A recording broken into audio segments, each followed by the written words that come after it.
Siang pemirsa, Sindo Siang kembali hadir menemani aktivitas Anda bersama saya, Togi Sinaga. Berikut berita pilihan siang hari ini.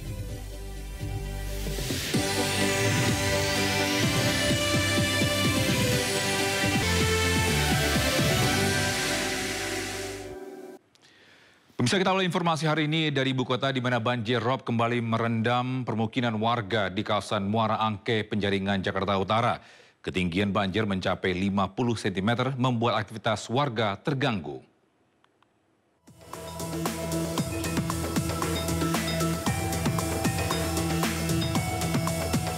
Banjir rob kembali merendam permukiman warga yang berada di kawasan Muara Angke, Penjaringan, Jakarta Utara sejak Jumat pagi.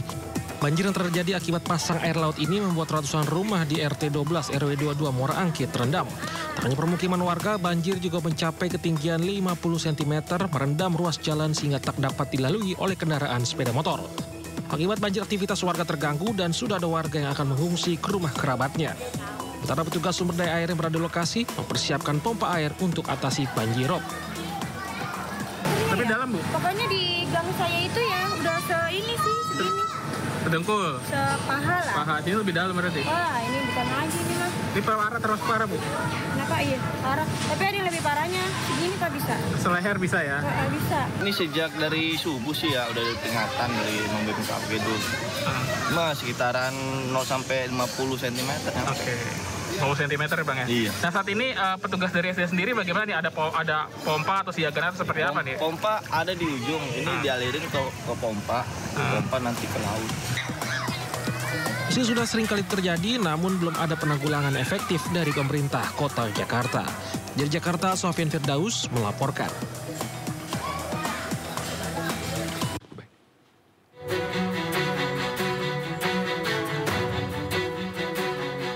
Jumat pagi, banjir masih merendam ratusan rumah warga di dua desa di Jombang, Jawa Timur, yaitu Desa Jombok dan Desa Belimbing, Kecamatan Kesamben. Meski berangsur surut, namun genangan air di Desa Jombok masih setinggi 1,5 meter.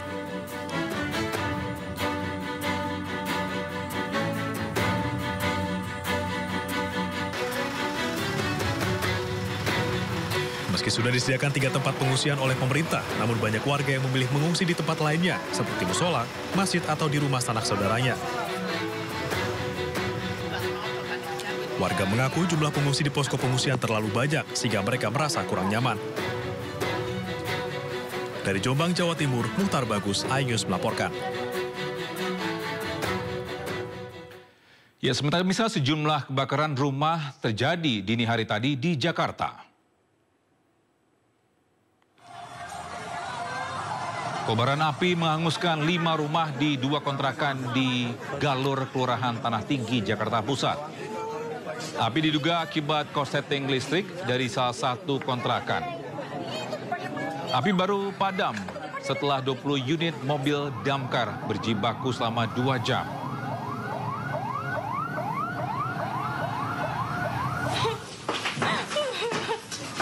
Ya, sementara itu kebakaran diduga akibat korsleting listrik juga menimpa 3 rumah di Jalan Rawa Kuning, Cakung, Jakarta Timur. Kencangnya hembusan angin disertai banyak bahan yang mudah terbakar. Ini menyebabkan api terus membesar. Petugas damkar kerahkan 9 unit mobil damkar dan berhasil memadamkan api selama 1 jam. Tidak ada korban jiwa dan luka dalam peristiwa kebakaran ini.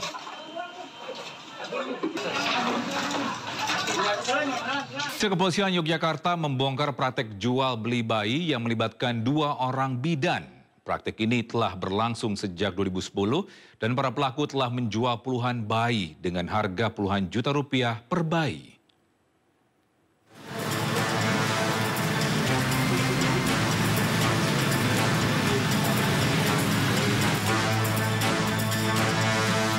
Ditreskrimum Polda Daerah Istimewa Yogyakarta menangkap 2 bidan yang terlibat praktek perdagangan bayi.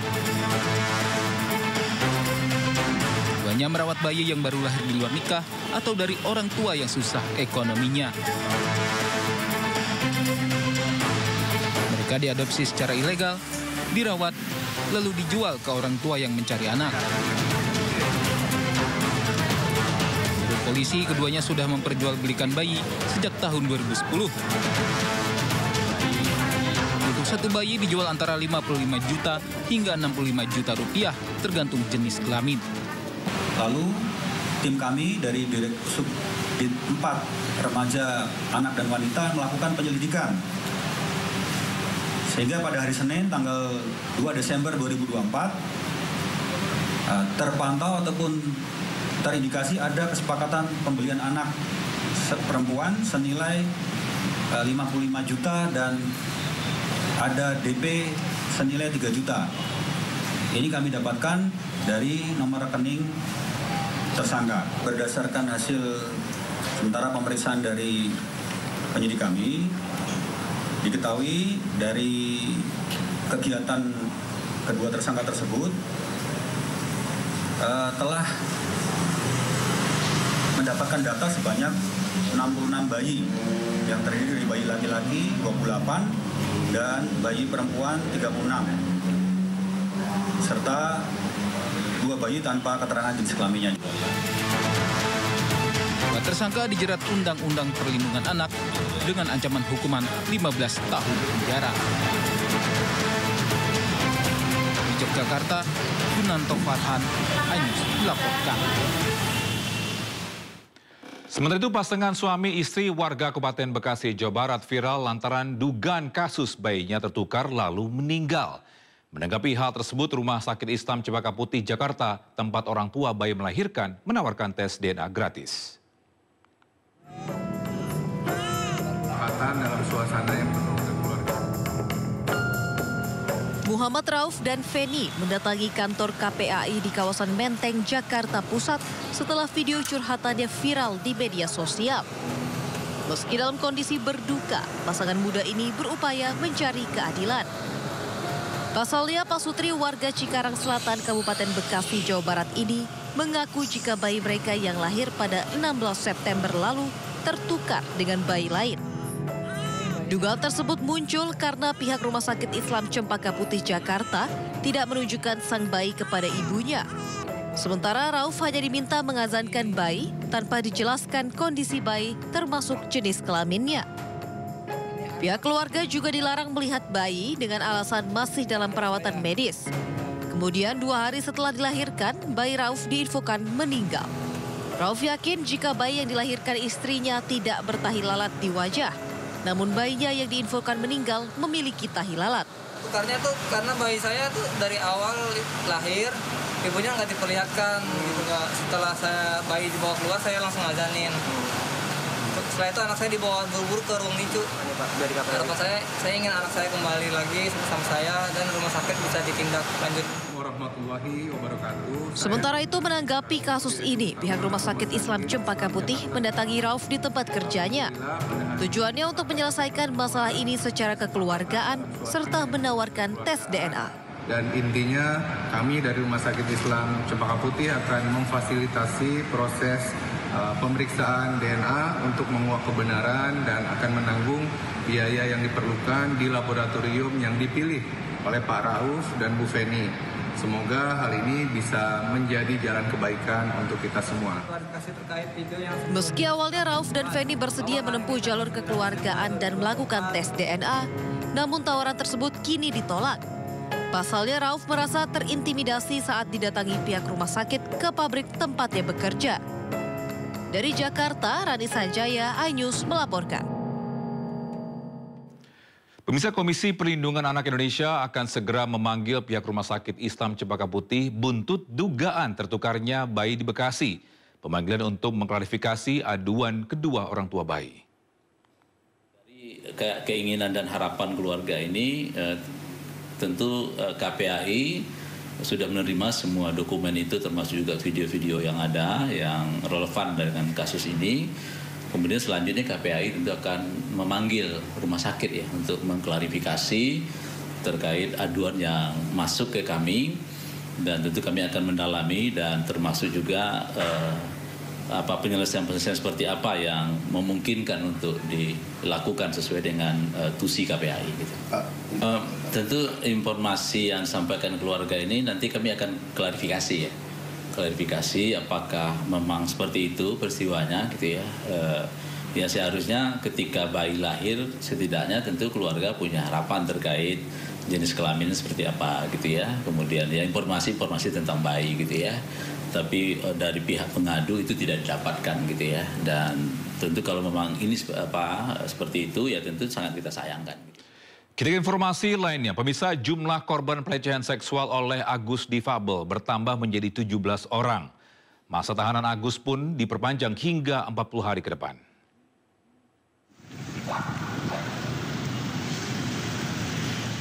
Penambahan masa tahanan rumah selama 40 hari ke depan Agus Buntung tersangka pelecehan seksual terhadap mahasiswi di Mataram disampaikan Direktur Reserse Kriminal Umum Polda NTB, Kombes Pol Syarif Hidayat.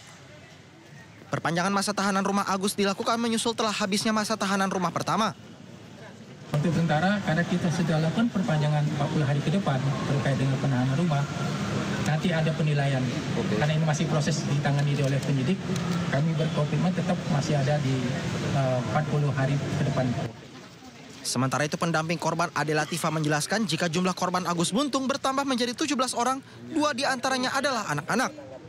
Setidaknya satu poin itu sudah sesuai ya, bahwa ada perintah di sana dari tersangka terhadap korban, intinya ada di sini. Cuma memang yang di dalam kamar kan kami tidak bisa itu. Gitu. Jadi kami belum bisa melihat perbandingan, kami akan lihat kembali perbandingannya yang sekarang. Apa harapannya, Mbak? Ya tentu harapannya bagaimana kemudian rekonstruksi hari ini juga bisa memperlihatkan kebenaran ya, sesuai dengan yang kemudian korban terangkan juga. Viralnya kasus Agus Buntung tersangka pelecehan seksual mahasiswi di Mataram telah menuai pro dan kontra di tengah masyarakat. Dari Mataram, Nusa Tenggara Barat, Hari Kasidi, iNews melaporkan. Sementara itu viral di media sosial, seorang dokter muda di Palembang, Sumatera Selatan jadi korban penganiayaan. Korban dianiaya oleh sopir dari orang tua mahasiswi kedokteran yang tidak terima anaknya dijadwalkan untuk piket selama libur akhir tahun.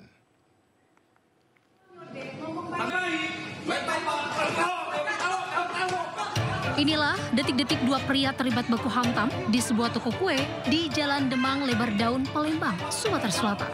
Sejumlah rekan keduanya yang berada di lokasi pun berusaha melerai pertikaian. Kedua pria yang bertikai tersebut merupakan dokter koas Universitas Sriwijaya dengan pendidikan utama di Rumah Sakit Siti Fatimah yang tadinya tengah mengobrol santai. Belum diketahui apa penyebab aksi keributan. Beruntung tak ada barang toko yang rusak pasca keributan keduanya. Akibat kejadian, salah seorang pria berpakaian dokter koas menjalani perawatan medis di Rumah Sakit Bayangkara, Palembang, lantaran alami luka di gigi dan wajah. Dari Palembang, Sumatera Selatan, Guntur, iNews melaporkan. Ya, usai viral perkelahian dokter koas dengan sopir dokter koas lain di Palembang, Sumatera Selatan, pihak Universitas Sriwijaya menyayangkan peristiwa yang melibatkan mahasiswa didiknya. Unsri akan menindak tegas atas kejadian tersebut.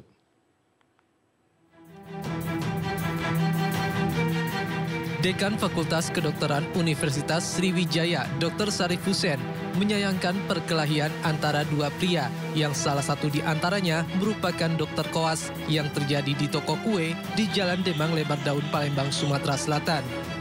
Kedua pria yang berkelahi salah satunya merupakan peserta didik Fakultas Kedokteran Universitas Sriwijaya dalam program profesi dokter dengan pendidikan utama di Rumah Sakit Siti Fatimah bernama Muhammad Lutfi.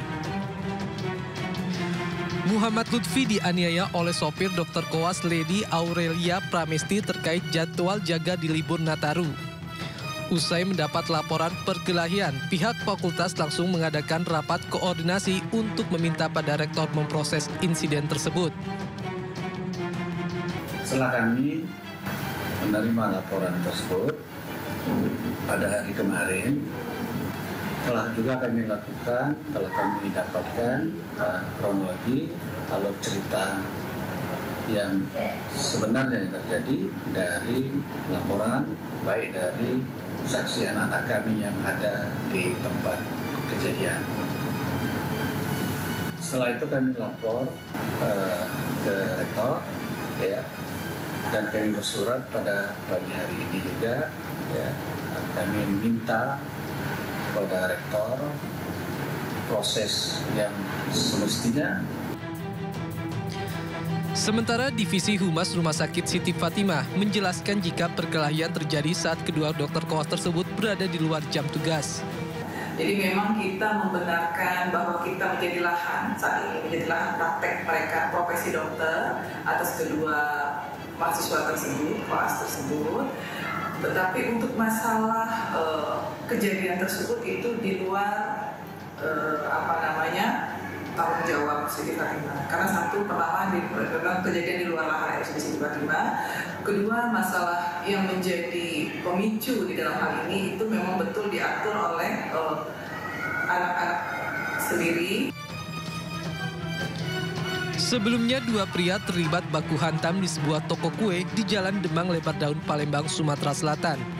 Sejumlah rekan keduanya yang berada di lokasi pun berusaha melerai pertikaian. Akibat perkelahian, salah seorang pria yang berpakaian dokter koas dirawat di Rumah Sakit Bayangkara, Palembang karena alami luka di bagian gigi dan muka.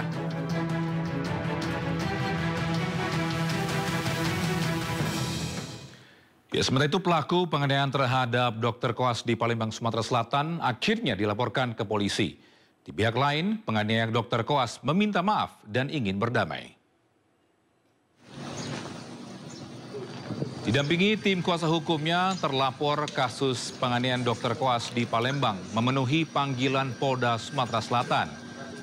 Pria berinisial DT diperiksa Subdit 3 di Reskrimum Polda Sumatera Selatan usai dilaporkan korban. Terlapor diduga merupakan sopir dari keluarga dokter koas lainnya. Selain terlapor, polisi juga telah meminta keterangan jumlah saksi. Ini terduga terlapor sudah berada di unit 5 ya, di Subdit 3 di unit 5. Sudah datang, tadi diantar oleh pengacaranya, jadi saat ini diterima oleh penyidik untuk dilakukan. Kita ke informasi selanjutnya, pemirsa. Marisa Putri, mahasiswi yang menabrak ibu rumah tangga hingga tewas di Pekanbaru Riau Agustus lalu, divonis 8 tahun penjara. Ia dinyatakan bersalah karena saat itu mengemudi dalam pengaruh alkohol dan narkoba. Pidana kepada terdakwa Marisa Putri alias Marisa binti Egi Ujang, oleh karena itu dengan pidana penjara selama 8 tahun. Menjatuhkan pidana tambahan kepada terdakwa Marisa Putri alias Marisa binti Egi Ujang berupa pencabutan surat izin mengemudi SIM A atas nama Marisa Putri alias Marisa binti Egi Ujang selama 2 tahun terhitung sejak selesai menjalani pidana.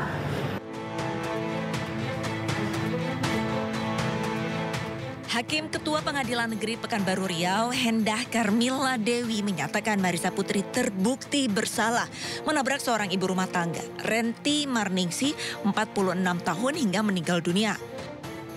Marisa divonis 8 tahun penjara dan memutuskan untuk mencabut surat izin mengemudi milik Marisa selama 2 tahun setelah terdakwa menyelesaikan masa hukumannya. Vonis hakim sudah sesuai dengan tuntutan jaksa penuntut umum.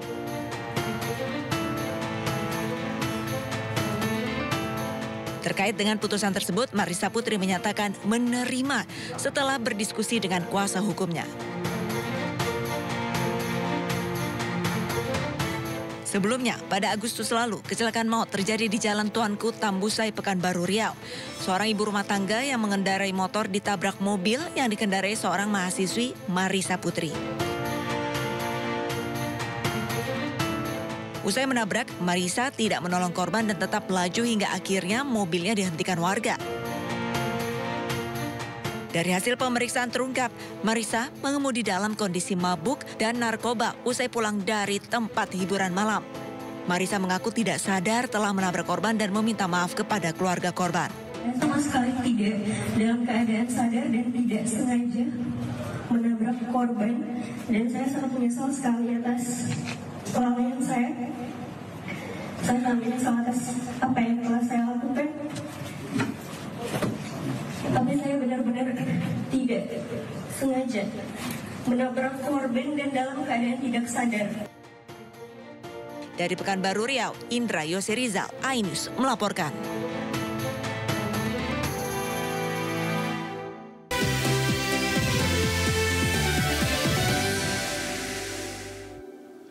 Terima kasih masih bersama kami di Sindo Siang. Pemirsa, Majelis Hakim Pengadilan Negeri Tipikor Jakarta Pusat memvonis 15 terdakwa kasus pungutan liar di rumah tahanan KPK.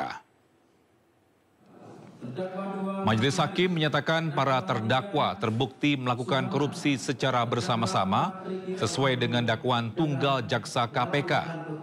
15 terdakwa divonis 4 hingga 5 tahun penjara. Hakim juga menghukum para terdakwa membayar denda dan uang pengganti berkisar antara 34 hingga 400 juta rupiah. Sama-sama dengan Teddy Effendi, Engki, distansi dengan pidana penjara selama 4 tahun dan denda masing-masing sejumlah 200 juta rupiah. Dengan ketentuan apabila denda tersebut tidak dibayar diganti dengan pidana kurungan masing-masing selama 4 bulan. Pemirsa, Presiden Prabowo Subianto menggelar rapat terbatas bersama sejumlah menteri di Istana Kepresidenan Jakarta. Penanganan warga binaan menjadi salah satu pembahasan rapat terbatas kali ini. Sejumlah menteri di bawah Kementerian Koordinator Hukum, HAM, Imigrasi, dan Pemasyarakatan mengikuti rapat terbatas bersama Presiden Prabowo. Nanti kami undang. Rapat membahas beberapa hal, di antaranya penanganan warga binaan dan mekanisme transfer narapidana internasional. Presiden Prabowo ingin memberikan amnesti kepada beberapa warga binaan dengan alasan kemanusiaan, termasuk mengembalikan narapidana asing ke negaranya masing-masing. Kalau yang soal ekspor adalah sesi ekspor konsentrasinya sudah diberikan dan direalisasikan dalam waktu yang dekat ini. Mudah-mudahan pada bulan Desember ini sudah selesai semuanya. Dan beberapa negara lain seperti Prancis dan juga beberapa negara lain mengajukan permohonan sedang kami dalami dan kami analisis satu demi satu apakah perlu dikabulkan atau tidak. Itu perlu memerlukan satu pendalaman secara koordinatif dengan kementerian yang lain, kemudian Jaksa Agung, Kapolri dan sebagainya. Saya kira itu ya penjelasan dari saya. Kita ke informasi selanjutnya, pemirsa. Komisi Pemilihan Umum menanggapi wacana kepala daerah kembali dipilih DPRD. Menurut Ketua KPU RI M. Afifuddin, wacana tersebut bentuk diskusi untuk mengevaluasi penyelenggaraan pilkada di Indonesia. Menurut Ketua KPU RI M. Afifuddin, munculnya wacana tersebut lumrah dan menjadi bahan diskusi setelah penyelenggaraan pilkada. Afif menjelaskan apapun langkah yang akan diambil pemerintah dan DPR harus ditindaklanjuti dengan perubahan undang-undang. Namun menurut Afif, setiap perubahan aturan akan menemui tantangan dan rintangan tertentu. Dalam setiap perdebatan dan diskusi itu pasti juga ada tantangannya. Ketika nanti digeser itu pasti juga bagaimana dengan keserentakan dan kemudian peluang adanya PJ-PJ dan seterusnya. Nah, kami sebagai penyelenggara ini dalam konteks ini ya akan menjalankan sebagaimana aturan saja.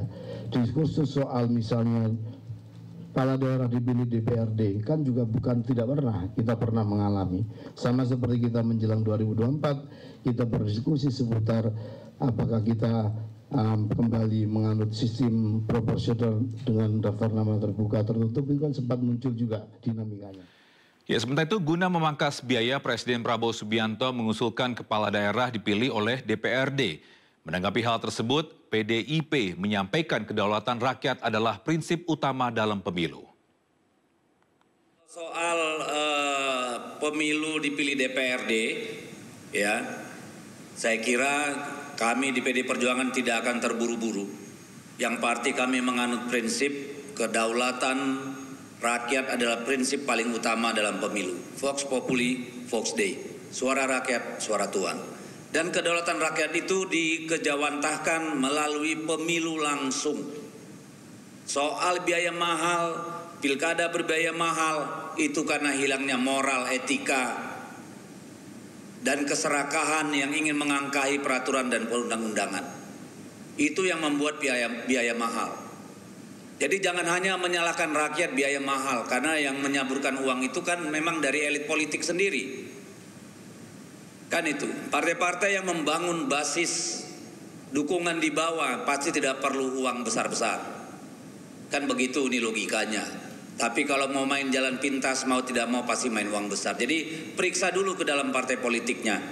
Ya, nanti kita periksa apakah memang usulan dari presiden itu betul-betul bisa dilaksanakan dan mau dilaksanakan atau tidak. Tapi pada prinsipnya kami tetap ingin pemilu langsung dan kedaulatan di tangan rakyat, one man, one vote. Soal bagaimana menurunkan biaya pilkada masih sangat banyak ya cara untuk melakukan itu. Pertanyaannya sekarang sebenarnya seberapa jauh pemerintah ya betul-betul ingin membuat pilkada itu tidak ugal-ugalan seperti pemilu-pemilu yang terakhir ini. Ya, itu aja. Kalau partai itu membumi, mengakar, nggak akan ada pemilihan umum yang berbiaya mahal. Tapi partai-partai yang tidak mengakar kepada rakyat tentu akan berusaha mencari jalan pintas untuk memenangkan kontestasi pemilu. Saya kira itu ya jawabannya. Sikap resmi partai nanti akan disampaikan setelah usulan revisi undang-undang pilkada disampaikan, ya, baru kita akan melakukan. Ya, sebelumnya Presiden Prabowo menyoroti pelaksanaan pilkada di Indonesia tidak efisien dan terlalu mahal. Presiden pun membandingkan dengan negara tetangga seperti Malaysia, Singapura, dan India yang lebih efisien dalam memilih kepala daerah.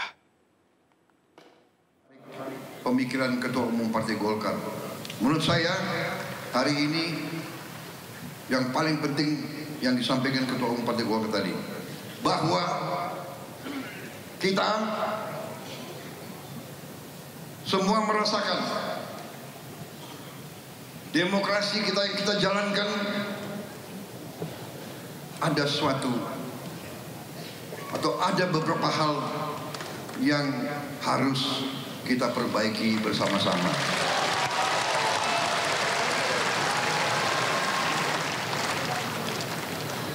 Menurut saya kita harus perbaiki sistem kita dan kita tidak boleh malu untuk mengakui bahwa kemungkinan sistem ini terlalu mahal. Betul. Dari wajah yang menang pun saya lihat lesu juga. Yang menang lesu, apalagi yang kalah.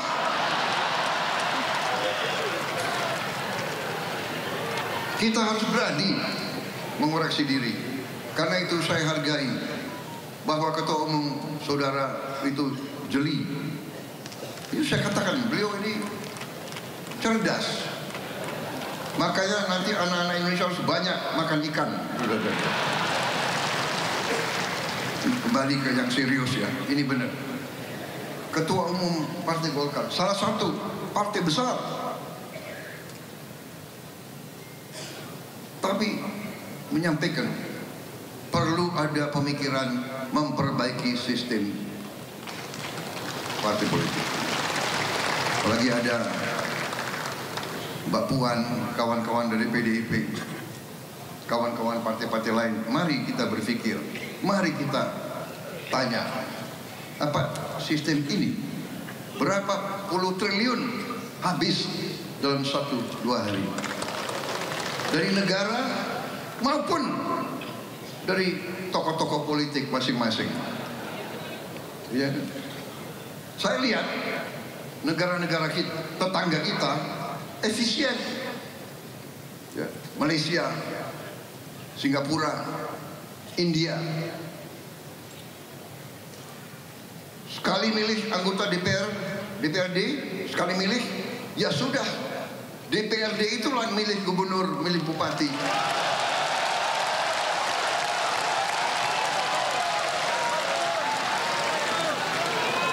Efisien, nggak keluar duit. Kayak kita kaya, benar nggak? Uang yang bisa beri makan anak-anak kita, uang yang bisa perbaiki sekolah, uang yang bisa perbaiki irigasi, uang yang bisa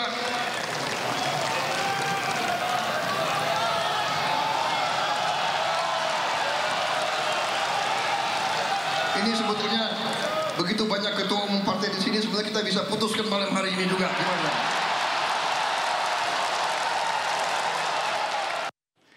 Kita ke informasi lainnya, pemirsa. Pasangan Ridwan Kamil Suswono menerima hasil Pilkada Jakarta 2024. Pasangan Ridho juga memberi selamat kepada pasangan Pram Rano dan menitip aspirasi untuk warga Jakarta.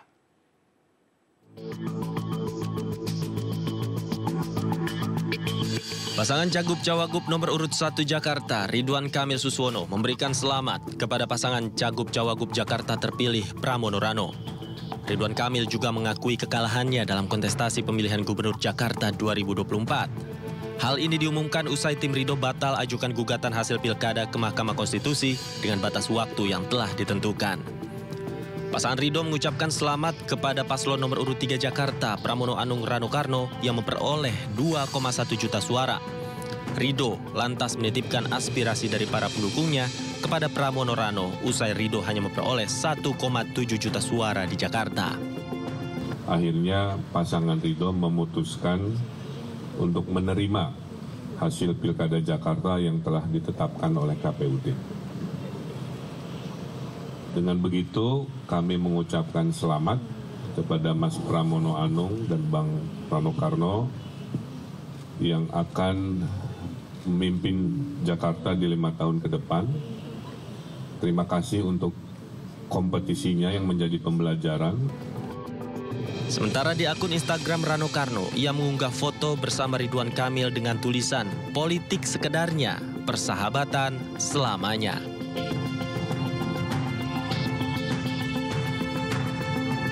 Di media sosial, Ridwan Kamil juga mengunggah sebuah video saat dirinya berpelukan dengan Pramono Anung dan Rano Karno. Dalam akun Instagramnya, Ridwan Kamil menuliskan ucapan selamat dan menganggap kemenangan Pram Rano adalah takdir untuk semua pihak. Dari Jakarta, Tim Liputan iNews melaporkan. Sementara itu, Pramono Anung berterima kasih atas sikap politik yang ditunjukkan oleh RK Suswono dan Darmakun. Pasangan Ridwan Kamil Suswono juga batal melaporkan gugatan pilkada ke MK. Ya, selamat datang untuk Pak Ridwan Kamil dan juga Pak Suswono, serta Ketua Tim Pemenangan Pak Arija Patria. Pasangan Ridho dengan resmi mengucapkan selamat kepada pemenang Pilkada Jakarta, pasangan Pramono Rano Karno. Pasangan calon gubernur Jakarta nomor urut 1 ini memastikan mereka tidak mengajukan gugatan ke Mahkamah Konstitusi atas hasil Pilkada Jakarta. Keputusan ini diambil setelah diskusi panjang dengan sejumlah pihak. Walaupun materi gugatan ke MK sudah siap, ya, karena kami menemukan banyak sekali fakta, ya, banyak sekali substansi dan temuan-temuan yang perlu diklarifikasi dan konfirmasi. Namun dengan musyawarah bersama, dengan masukan-masukan dari para tokoh, para ahli dan tentu pimpinan-pimpinan kami, ya, dan demi pembelajaran demokrasi yang damai, kondusif, dan juga simpati kami kepada warga Jakarta yang mungkin sudah lelah, ya, dengan rentetan pemilu-pemilu yang panjang. Akhirnya pasangan Ridho memutuskan untuk menerima hasil Pilkada Jakarta yang telah ditetapkan oleh KPUD. Sementara itu, Pramono Anung merespon sikap politik paslon 1 dan 2 yang tidak mendaftarkan gugatan Pilkada Jakarta ke Mahkamah Konstitusi. Ia mengucapkan terima kasih karena Jakarta bisa segera berbenah menghadapi tantangan bersama. Ya, saya secara pribadi, baik pasangan 01 maupun 02 yang tidak menyampaikan gugatan ke MK mengucapkan terima kasih. Artinya Jakarta segera bisa konsentrasi untuk berbenah. Karena memang kondisi sekarang juga bukan kondisi yang baik-baik saja. Karena kalau lihat peristiwa dunia, ekonomi dunia, tekanan dunia sekarang ini pasti cepat atau lambat juga akan dirasakan oleh masyarakat yang ada di Jakarta. Pramono juga mengapresiasi sikap politik pasangan RK Suswono dan Darmakun. Ia juga menilai Pilkada Jakarta tahun 2024 memiliki tensi politik yang paling rendah jika dibandingkan dengan Pilkada Jakarta sebelumnya. Dari Jakarta, Tim Liputan iNews melaporkan. Bisa dalam pidatonya, Ketua Umum PDIP Megawati Soekarno Putri menyampaikan adanya upaya untuk mengacak-acak partainya. Ketua Umum PDI Perjuangan ini juga menegaskan bahwa hal tersebut tidak akan terjadi. Mega bahkan sempat risak saat mengingat perjuangannya dalam membangun partai. Yang bakal abadi, aduh, iya, saya jadi pensiun, jadi presiden. Sekarang masih keren. Ini katanya udah diminta oleh seluruh ini anggota partai secara aklamasi. Kalau ada nanti kongres, ibu mesti jadi lagi, enak aja emangnya. Gua nggak boleh pensiun. Tapi kok bilang gitu? Ini biar kedengeran. Kenapa? Karena aku juga udah ada nih berita. Nanti di kongres, karena sekarang kurang bisa berhasil, katanya di kongres juga mau diawut-awut. Saya sengaja nih, supaya pada kedengeran dah. Coba kamu mengawut-awut partai saya. Jadi bukan sebagai hanya Megawati Soekarno Putri, tapi saya berbicara sebagai anak bangsa yang telah ikut berdarah-darah. Tahu kalian belum rasain berdarah-darah?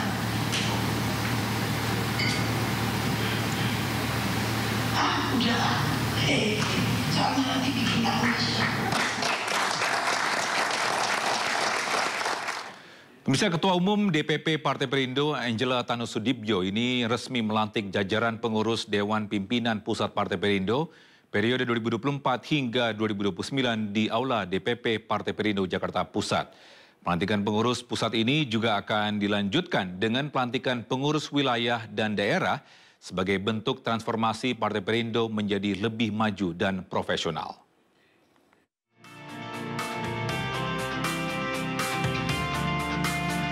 Ketua Umum Partai Perindo, Angela Tano Sudibyo, mengambil sumpah jabatan puluhan pengurus DPP Partai Perindo periode 2024 hingga 2029. Pelantikan para pengurus ini turut disaksikan langsung Ketua Majelis Persatuan Partai Perindo, Haritanu Sudibyo, di Aula DPP Partai Perindo. Dalam acara ini, Angela berharap kepengurusan baru bisa menjaga idealisme, marwah, dan nama baik partai, serta mengajak pengurus pusat untuk mensinergikan kerja nyata dengan daerah dengan terjun langsung menyerap aspirasi masyarakat. Bahwa semua tuh harus bermula dari pusat. Kalau kita mau daerah komunikatif, pusat harus lebih dulu komunikatif. Kita harus buat kultur baru yang terbuka, tidak hanya komunikasi harus lancar dengan setiap struktur di tingkatan pusat sampai ke daerah, tapi juga kita harus terbuka di tengah masyarakat juga. Kita harus turun di tengah masyarakat, tidak hanya di Jakarta saja, bahwa seluruh pengurus saya himbau di pusat ini untuk turun ke daerah-daerah juga untuk melihat betul-betul kenyataan di lapangan, sehingga Partai Perindo bisa terus relevan bagi masyarakat Indonesia. Pada dasarnya bahwa yang kita lakukan hari ini adalah tahapan penguatan partai untuk konsolidasi organisasi, kemudian koordinasi dan bersinergi. Bukan hanya sampai di sini, setelah ini tahapan DPP, hari ini mulai besok kami akan melakukan bintek kepada seluruh anggota DPRD, provinsi dan kabupaten kota. Partai berlambang Raja Wali mengembangkan sayap yang sudah menginjak usia 1 dekade ini terus bertransformasi menjadi partai modern, inklusif, dan menjunjung tinggi politik kesejahteraan demi Indonesia maju melalui berbagai gerakan dan program pro rakyat. Dari Jakarta, Esra Ambarita, Fakih Satrio, iNews melaporkan.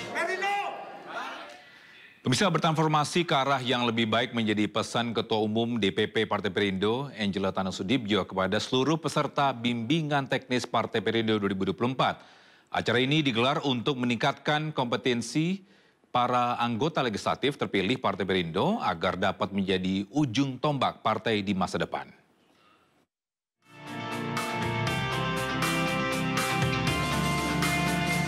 Bimbingan teknis BIMTEK anggota legislatif Partai Perindo 2024 resmi dibuka PLT Sekretaris Jenderal Partai Perindo Andi Muhammad Yuslim Patawari di Hotel Golden Beauty, Jakarta Pusat.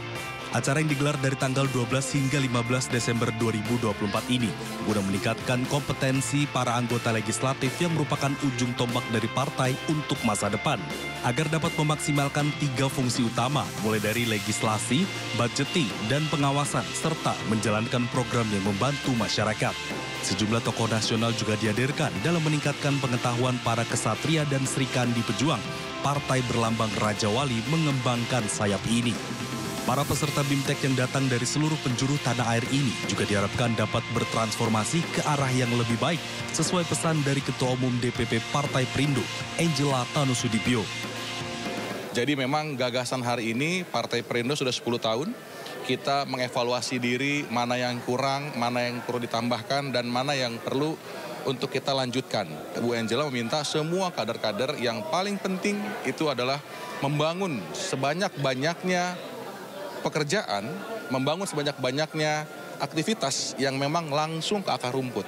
Meningkatkan kompetensi para kawan-kawan di daerah sehingga mereka semakin memahami tugas dan fungsinya sebagai anggota legislatif. Yang tentunya bahwa ada 3 fungsi utama, fungsi legislasi, budgeting, dan pengawasan. Penyelenggaraan BIMTEK yang merupakan satu rangkaian dengan perayaan HUT ke-10 Partai Perindo ini, para anggota legislatif terpilih Partai Perindo periode 2024-2029 juga ditekankan untuk dapat bersinergi dengan kepala daerah terpilih dan tetap kritis sebagai fungsi pengawasan dewan. Dari Jakarta, Jessica Winoto, Aulia Syah Ramadan, iNews melaporkan.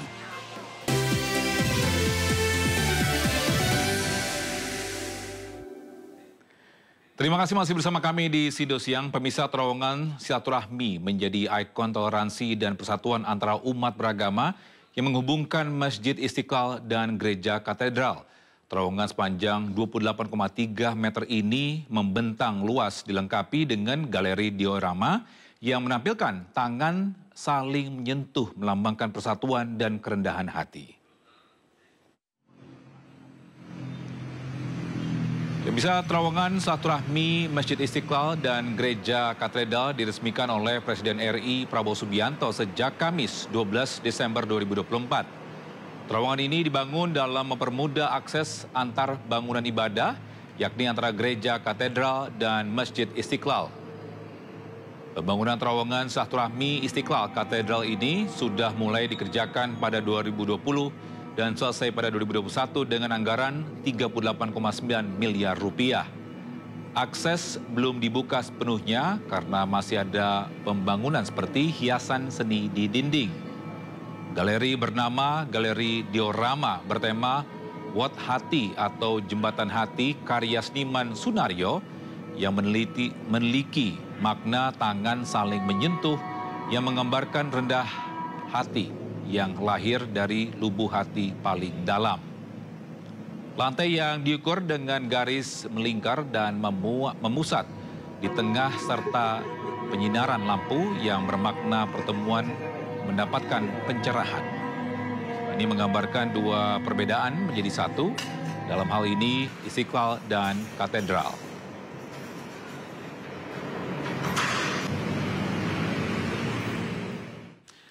Dan bisa untuk mengetahui informasi terkini terkait terowongan silaturahmi Masjid Istiqlal dan Gereja Katedral, kami sudah terhubung dengan rekan Dilami Aulia. Selamat siang Dilami, kapan terowongan silaturahmi dibuka untuk umum nantinya? Ya, selamat siang Togi dan juga pemirsa. Untuk waktu kapan terowongan ini nanti akan dibuka untuk umum, ini masih belum dapat dipastikan karena untuk peresmian sendiri baru dirampungkan 3 hari lalu oleh Presiden Republik Indonesia Prabowo Subianto pada 12 Desember 2024, sehingga proses dari penataan tata tertib kemudian juga keamanan masih terus dirampungkan oleh pihak pemerintah. Selain itu juga Togi, kalau misalnya tadi saya sempat eksplor ke dalam terowongan silaturahmi, ini adalah terowongan yang menjembatani antara Masjid Istiqlal dan juga Gereja Katedral. Tadi yang menarik ada yang namanya Galeri Diorama, karya dari Sunaryo yang menggambarkan ada Wat Hati atau jembatan hati, yakni menggambarkan 2 tangan yang saling berjabat tangan, menggambarkan kerendahan hati dari lubuk hati yang paling dalam. Ini juga menjadi simbol persatuan antara antara umat agama Islam dengan umat agama Katolik. Selain itu juga tadi ada garis melingkar di tengah-tengah dilengkapi dengan pencahayaan yang berarti pertemuan.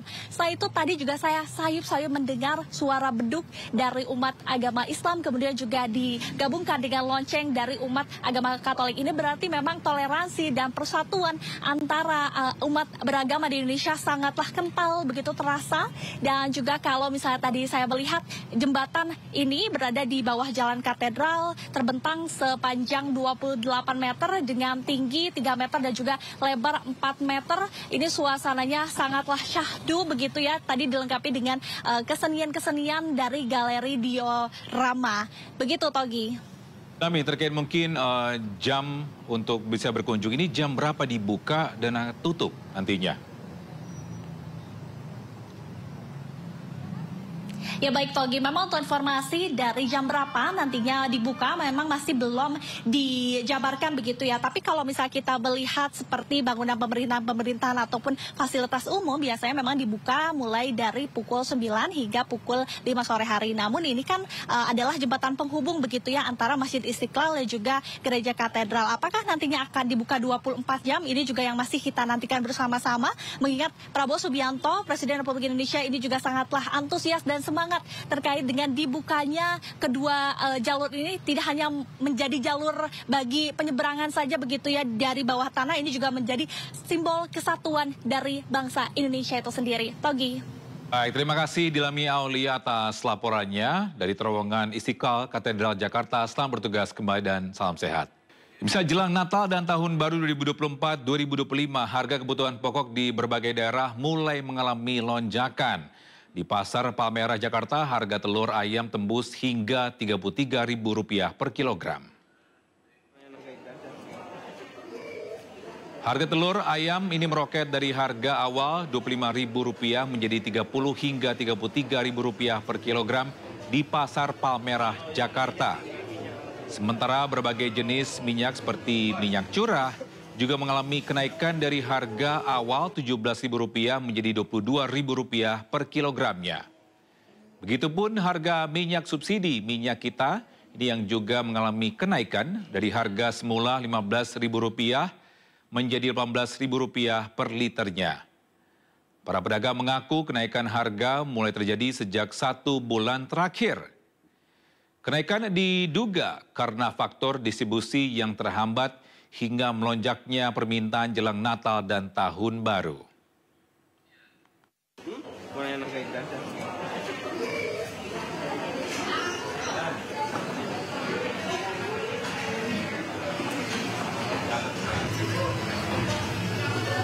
Ya hampir semua naik, cuman yang kelihatan naik banget itu minyak dan telur. Telur negeri dari harga 25-26 sekarang udah 33.000 hari ini. Minyak curah dari harga 16-17 sekarang udah 22.000. Minyak kita subsidi itu dari harga 16 sekarang udah 18. Ya keberatan aturan. Ya kalau bisa ya standar kan, kadang-kadang 27 gitu loh, sedang 26 kalau bisa. Dagang nasi pengaruh, semuanya naik semua, apa-apa sembako, cabai-cabai, bawang, sayuran juga. Bisa untuk mengetahui informasi terkini terkait kenaikan sejumlah harga di pasaran di Jakarta, kami sudah terhubung dengan Syahreza Zanski yang berada di Pasar Palmerah, Jakarta. Pemirsa, selamat siang Syahreza, ini sembako apa saja yang mengalami kenaikan hari ini? Ya, siang Togi, pemirsa, dan memang seperti diketahui bahwasanya terjadi pelonjakan harga kebutuhan pokok di sejumlah daerah ya, seperti termasuk di Pasar Palmerah di Jakarta tempat saya melaporkan saat ini, di mana dari pantauan kami terdapat berbagai bahan pokok yang mengalami kenaikan begitu signifikan seperti telur ayam. Ini yang tadinya dibanderol sekitar Rp25.000 hingga Rp26.000. Kini dibanderol seharga Rp30.000 sampai kisaran Rp33.000 per kilogramnya, di mana ini naik begitu signifikan, terjadi satu sudah terjadi 1 bulan yang lalu tentunya. Sementara selain telur, ini ada beberapa kebutuhan pokok yang mengalami kenaikan seperti untuk jenis minyak ya, jenis minyak curah. Salah satunya adalah ini dibanderol Rp17.000 per kilonya. Dan kini dipatok dengan harga Rp22.000 per kilogramnya. Lalu untuk minyak bersubsidi seperti minyak kita juga mengalami pelonjakan dari harga awalnya yakni Rp15.000 dan per hari ini menjadi Rp18.000 per liternya, di mana dari sekian banyak bahan pokok ini memang turut digandrungi khususnya jelang Natal dan Tahun Baru. Togi dan juga pemirsa, seperti diketahui, informasi yang kami terima dari para pedagang dan juga para pembeli, ini memang kenaikan dipicu karena adanya faktor distribusi yang mengalami hambatan di berbagai daerah, dan inilah yang menjadi dampak daripada kenaikan harga yang terjadi di Pasar Palmerah.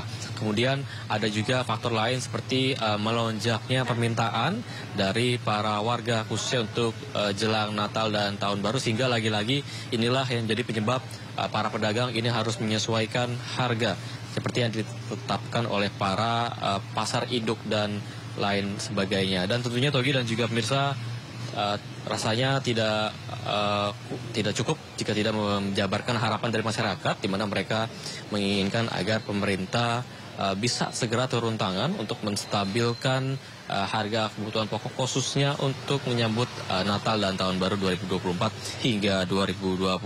Dan untuk diketahui juga Togi dan juga pemirsa, kabar baiknya adalah beberapa bahan baku penting tentunya ini stabil harganya, seperti cabai merah. Ini stabil di harga sekitar Rp30.000 hingga Rp35.000 per kilogramnya. Ini khususnya untuk cabai merah tentunya. Lalu ada jenis lainnya seperti cabai merah keriting.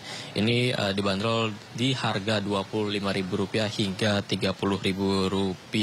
Di mana informasi yang kami terima dari para pedagang ini meski stabil akan diprediksi terjadi lonjakan harga tentunya, khususnya beberapa minggu jelang adanya Natal dan Tahun Baru. Namun menarik, kami masih menunggu apakah nantinya bahan baku apa saja yang nanti mengalami kenaikan. Namun bisa dipastikan bahwa yang paling signifikan perubahannya adalah telur ayam, di mana telur ayam sebelumnya dibanderol dengan harga Rp25.000 hingga Rp27.000 per kilogramnya, dan per hari ini berdasarkan pantauan kami ini dibanderol seharga Rp33.000 per kilo untuk telur ayam negeri. Togi, kembali ke Anda. Baik, terima kasih Syahreza Zanski atas informasinya, melaporkan langsung dari Pasar Palmerah, Jakarta Barat. Selamat bertugas kembali. Pemirsa, menjelang libur panjang Natal dan Tahun Baru, PT KAI Daob 2 Bandung memperbaiki dan merawat rel kereta api di sepanjang jalur wilayah Daob 2 Bandung. PT KAI ingin pastikan keamanan bagi para penumpang yang hendak berlibur menggunakan kereta api.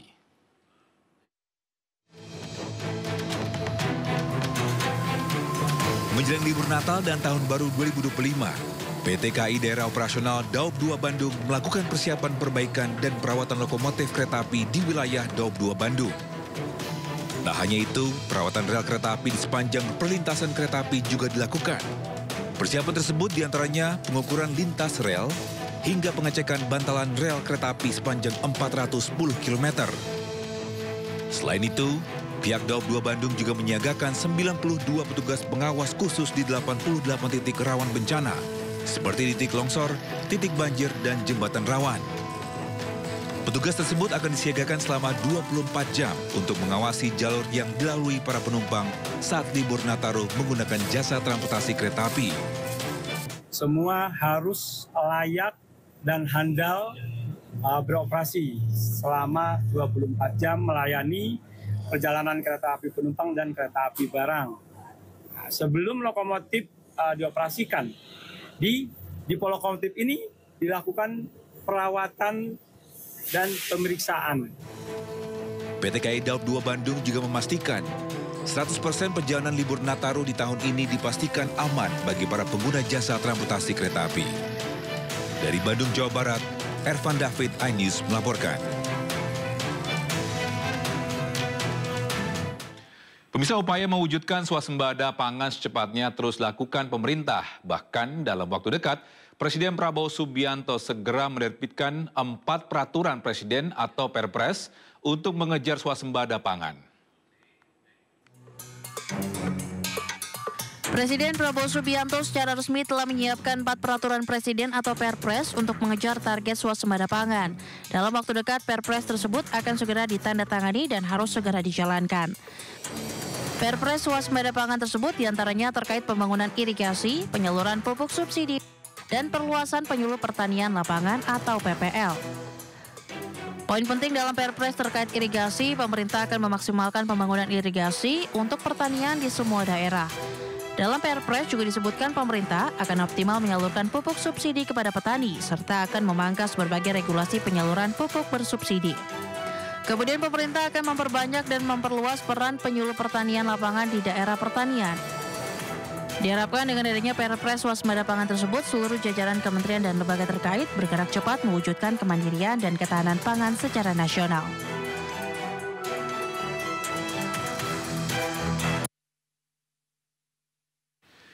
Bisa sementara itu, Menteri Pertanian Andi Amran Sulaiman menegaskan siap menjalankan peraturan Presiden atau Perpres swasembada pangan yang diterbitkan Presiden dalam waktu dekat ini. Ya, dalam rapat koordinasi swasembada pangan, Mentan Amran Sulaiman menegaskan terdapat 4 poin penting dalam Perpres swasembada pangan. Di antaranya perbaikan irigasi, penyaluran pupuk secara cepat dan tepat sasaran, serta hadirnya penyuluh pertanian lapangan atau PPL. Poin-poin tersebut menurut Mentan harus segera dijalankan demi mengejar target swasembada pangan. Untuk itu, Kementerian Pertanian akan menjalin kolaborasi dengan berbagai pihak di daerah demi percepatan terlaksananya swasembada pangan di seluruh daerah. Tanda tangan komitmen untuk mencapai swasembada secepat-cepatnya, sesingkat-singkatnya, sebagaimana arahan Bapak Presiden Republik Indonesia. Moga-moga ke depan, mulai 1 Januari, sekarang persiapan 1 Januari, semua sudah running. Pupuk sudah tersedia, kami sudah cek di lapangan. Kami dari Merauke sampai ke Aceh sudah tersedia di lapangan. Kemudian alat mesin pertanian persiapan dikirim mulai Januari. Kita kirim ke lapangan. Kemudian BWS sudah mulai bekerja dari sekarang. Ya, sementara itu pemerintah melalui Kementerian Investasi dan Hilirisasi terus mendorong peningkatan kemitraan industri UMKM dengan pengusaha besar. Kementerian mencatat hingga saat ini total kesepakatan kemitraan pelaku usaha besar dengan UMKM mencapai 3,9 triliun rupiah. Menteri Investasi dan Hilirisasi sekaligus Kepala Badan Koordinasi Penanaman Modal Rosan Roslani mendorong peningkatan kemitraan antara pelaku usaha mikro, kecil, dan menengah atau UMKM dengan pelaku usaha besar. Sejak menjabat Menteri Investasi dan Hilirisasi, Rosan mencatat hingga saat ini total kemitraan antara UMKM dengan pelaku usaha besar mencapai 579 kesepakatan dengan nilai mencapai 3,9 triliun rupiah dengan melibatkan 158 usaha besar dan 389 UMKM. Untuk itu, hal tersebut diharapkan investasi yang masuk di dalam negeri semakin meningkatkan peran UMKM di tanah air seiring dengan peningkatan target investasi di tahun depan. Sejak kami dilantik, bilang Kabinet Merah Putih ini, kita sudah melakukan kerjasama dengan kita sudah memfasilitasi kemitraan itu dan jumlahnya ada kurang lebih 579 kesepakatan dengan nilai 3,9 triliun rupiah yang melibatkan 158 usaha besar dan 359 UMKM. Nah, kita kedepannya kita memang tadi saya sempat sampaikan kita ingin mengadakan penyempurnaan dari kemitraan ini adalah kemitraan di segi pendidikan. Itu juga kita akan sempurnakan sehingga ini lebih long lasting lagi. Di sisi lain, peningkatan daya saing UMKM juga diharapkan meningkat, di mana hingga saat ini Menteri Investasi mencatat telah menerbitkan 11,3 juta nomor induk berusaha atau NIB yang didominasi UMKM mencapai 99%.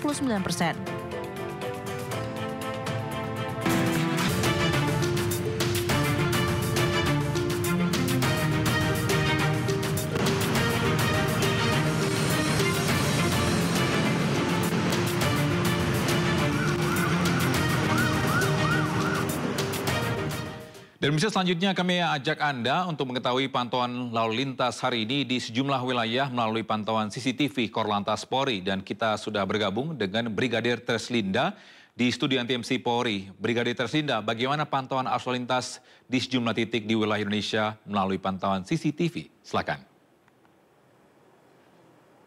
Ya baik, terima kasih Togi dan selamat siang pemirsa. Saya akan mengajak Anda melihat kondisi arus lalu lintas terkini di libur akhir pekan Anda dari beberapa wilayah di Indonesia. Kita mulai dari kawasan yang pertama kilometer 13.200 Bekasi Barat. Arus lalu lintas dari arah Cikampek yang akan mengarah ke Jakarta saat ini masih dalam keadaan relatif lancar. Sementara dari arah sebaliknya Jakarta yang akan mengarah ke Cikampek terlihat sedikit mengalami peningkatan volume kendaraan dengan dominasi truk tronton dan juga truk angkutan barang. Kemudian ada juga kendaraan roda 4. Untuk itu kami harapkan Anda untuk selalu berhati-hati dan bagi Anda pengguna kendaraan kami harapkan tidak menggunakan bahu jalan sebagai jalur Anda karena bahu jalan diperuntukkan bagi kendaraan darurat saja. Kita tinggalkan kilometer 13.200 Bekasi Barat.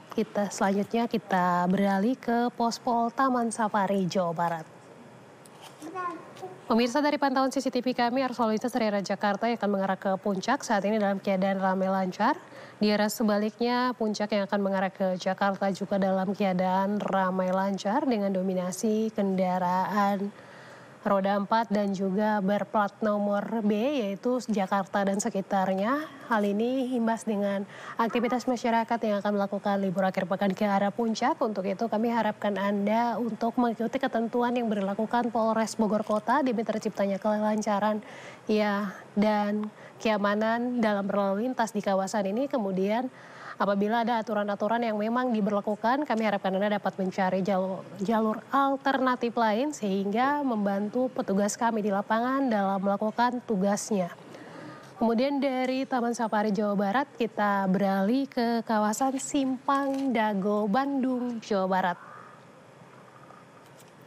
Arus lalu lintas dari arah Pasteur yang akan mengarah ke Suropati saat ini dalam keadaan ramai lancar, baik itu di jalan flyover maupun di jalur arteri. Kemudian dari Juanda atas yang akan mengarah ke Juanda bawah saat ini memang sedikit mengalami peningkatan volume kendaraan, mengingat kawasan ini juga merupakan kawasan wisata kuliner sehingga peningkatan volume kendaraan di kawasan ini akan terus terjadi hingga malam hari nanti. Tentunya kami harapkan bagi pengguna jalan yang melintas di kawasan ini agar selalu berhati-hati aktivitas masyarakat yang akan menyeberang jalan maupun pedagang kaki lima di sepanjang kawasan ini.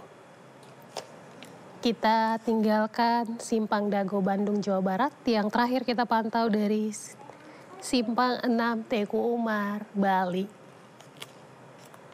Arus lalu lintas dari arah Kuta yang akan mengarah ke Denpasar saat ini dalam keadaan ramai lancar. Di arah sebaliknya Denpasar yang akan mengarah ke Kuta juga dalam keadaan ramai lancar.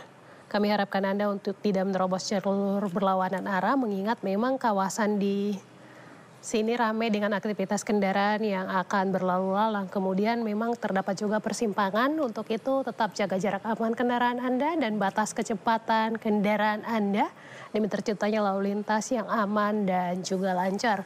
Dan pemirsa, mengingat cuaca ibu kota DKI Jakarta maupun Indonesia pada umumnya saat ini tidak menentu di beberapa wilayah. Untuk itu kami himbau bagi para pengguna jalan, tentunya bagi kendaraan roda 2 untuk selalu membawa jas hujan. Kami sarankan untuk tidak menggunakan jas hujan jenis ponco. Kemudian bagi pengendara roda 4 pastinya karet wiper Anda berfungsi dengan baik. Kemudian bagi Anda yang akan melakukan perjalanan panjang pastinya rute-rute yang Anda lalui tidak mengalami masalah dalam arti tidak berimbas bisa terjadinya banjir maupun longsor. Pastikan Anda dapat mengupdate-nya melalui aplikasi BMKG untuk mencegah terjadinya Anda saat banjir maupun pada saat longsor Anda dapat menghindarinya. Dan untuk mengupdate informasi-informasi seputar arus lalu lintas terkini, kami siap melayani Anda di 1500669 ataupun melalui SMS Center kami di 9119. Togi, kembali ke Anda di studio, silakan. Baik, terima kasih Brigadir Treslinda atas laporannya. Selamat bertugas kembali dan salam presisi.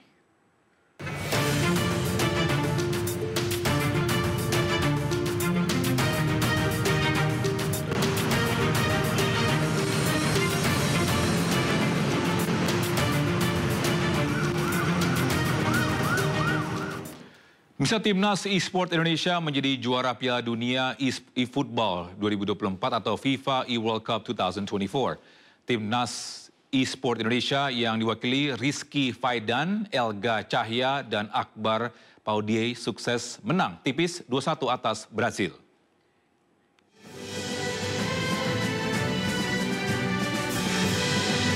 Pertandingan final Piala Dunia eFootball 2024 berlangsung di Riyadh, Arab Saudi, Kamis malam waktu setempat.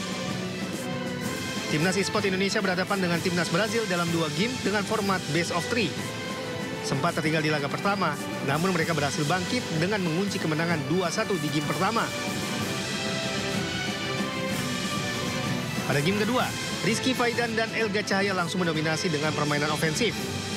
Mereka pun sukses mengamankan kemenangan atas Brasil. Kemenangan ini membuat Timnas eSport Indonesia keluar sebagai juara Piala Dunia eFootball 2024. Pencapaian ini tentunya membanggakan bagi Indonesia.